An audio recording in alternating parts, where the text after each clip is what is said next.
of course they are financially independent, and suddenly they're not going to be, but potentially, for some mums. And so there's this, there could be a fear there. And, for men, how do they help hold that? How do they help hear their women? How do they help bring that up more and be in their own experience with their partners around fears and concerns about baby coming in? And also, how do they tap into their experience of becoming a dad and bring that more alive and bring that into the relationship? And how do women, learn to hold their men and experience their men in a different way? Now, for me, the core is around that dance stuff that sometimes there isn't a lot of awareness. And I think the scaffolding for me starts at really understanding and knowing that dance.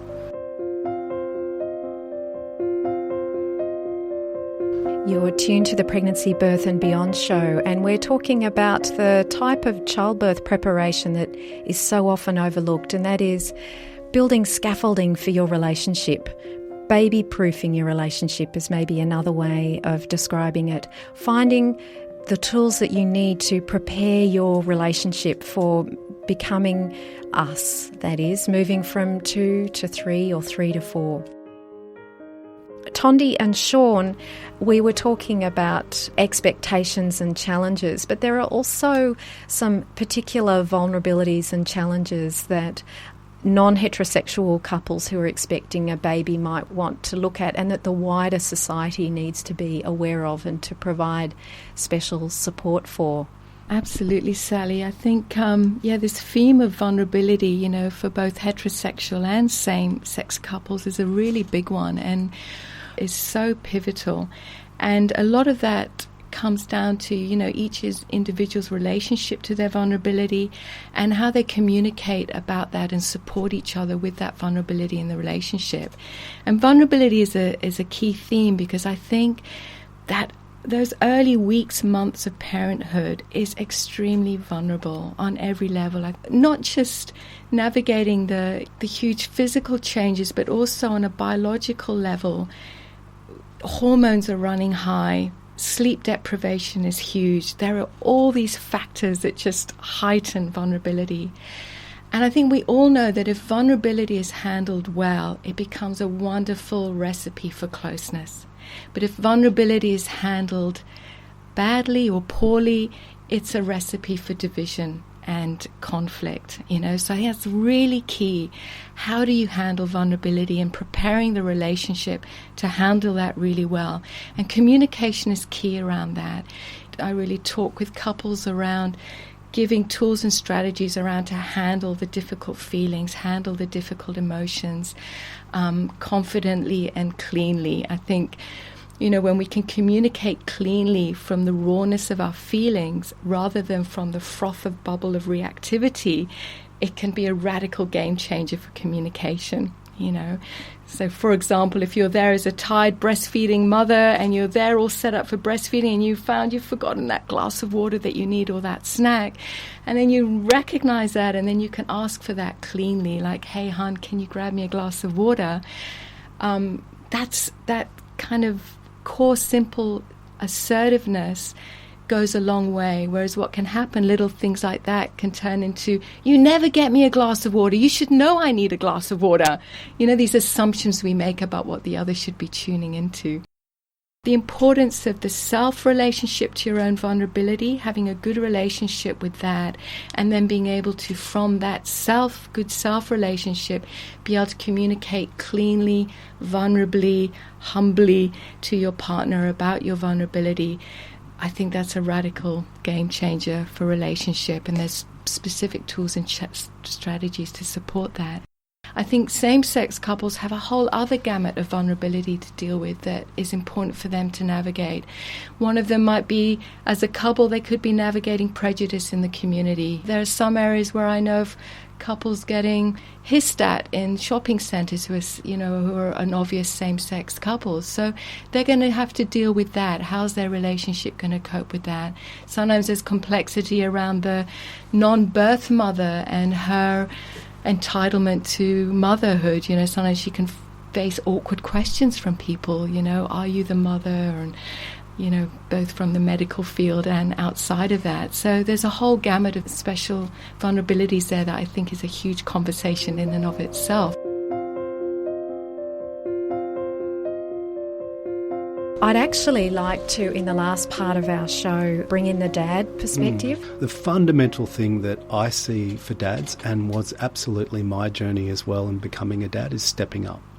And it's that simple. It's something about dads realising that what they're doing pre-baby is one thing, and what they do post-baby needs to be a big step up in terms of emotional literacy and intelligence, capacity to kind of communicate and move into intimacy, that's emotional intimacy, and to really tap into, because men have this, their heart and their nurturing capacity. So, what we need in the world is men with a backbone and a heart.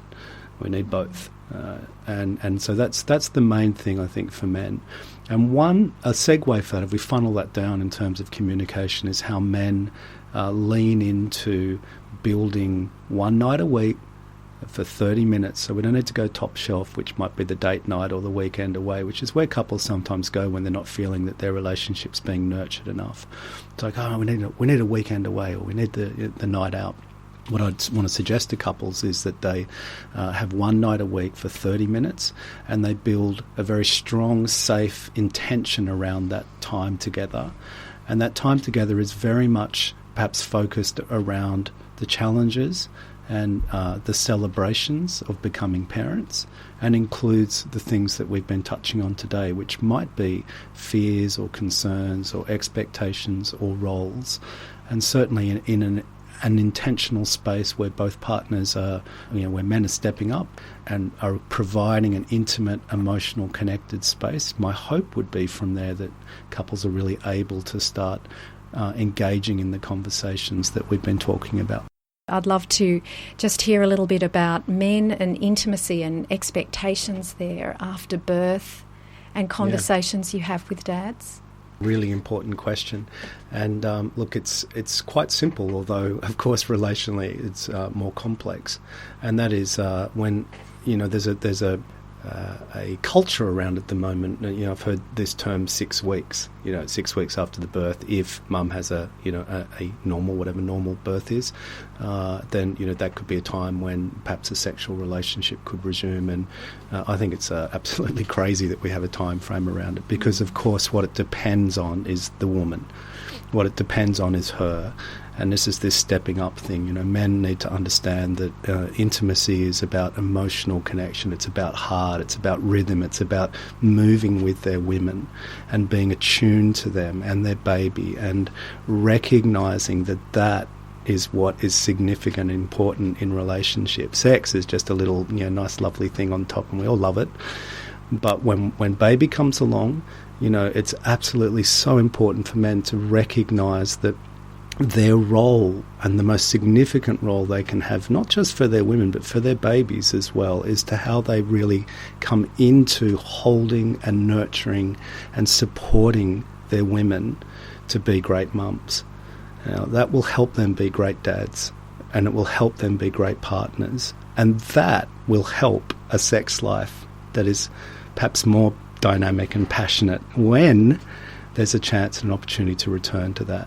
So let's throw the 6-week thing out the window, and let's just keep finding a way for men to actually go, well, why am I triggered around sex, is a more important question. What is it that's happening for me around sex and sexuality in relationship that might be about my own sense of feeling attractive, or my own sense of feeling, that I'm loved or cared for, which is going to be a more important question than why don't you want to have sex with me?